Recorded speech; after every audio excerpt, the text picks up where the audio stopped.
Never run out of battery again with the INIU portable charger, the slimmest 10,000 mAh power bank that keeps your devices charged on the go. Stay powered up wherever you go. Click the link in the video description to shop now on Amazon. Nonverbal autistic woman wrongly locked up in mental health hospital for 45 years. A nonverbal autistic woman was wrongly locked up in a mental health hospital for 45 years.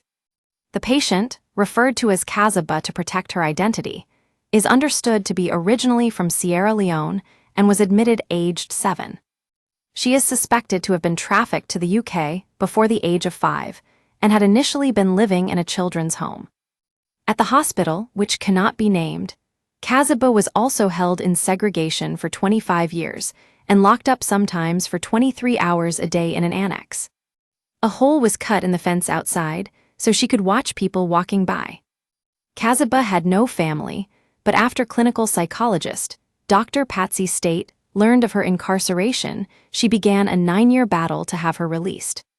Dr. State was just a rookie at the time and was carrying out a routine review of her care in 2013 when she first raised the alarm. She told the BBC, "I hadn't ever seen anyone living in the situation that she was living in, and I think what was really shocking was it was all legitimized." Dr. State said staff described Kazaba as dangerous and an eye gouger, but she only found one incident in the records that led to this assumption. During an evacuation when she was 19, with a fire alarm going off, she had been disorientated and scratched another patient who approached her. Dr. State said the label didn't ring true when she met Kazaba, a then middle-aged woman with a learning disability. She submitted a 50-page report to Camden Council, the authority in North London which had placed Kazaba in the hospital. The paper concluded the patient was not dangerous and safe to live in the community, and in 2016, an escape committee was set up with its only mission to free her. However, Kazaba's release could only be signed off by the Court of Protection. Lucy Dunstan, from disability rights organization Changing Our Lives, was appointed independent advocate, and it would be 6 years before the court signed off on the release.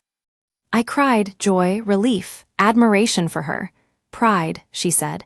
"It's not about me and what we did, but that she did it and she showed them."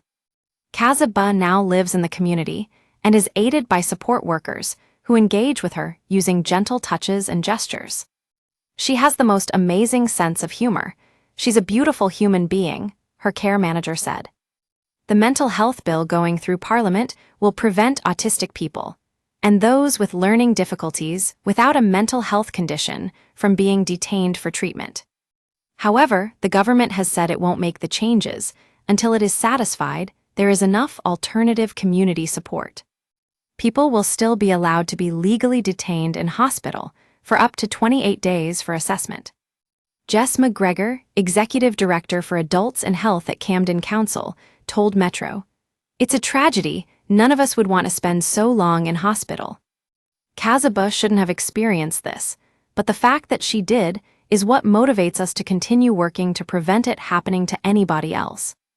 We're doing everything we can to avoid situations where people are staying in hospital for long periods of time. Where possible, we're stopping people going in, and instead we support them in the community, in homes, and in places they want to live." The Sun has approached the council for further comment.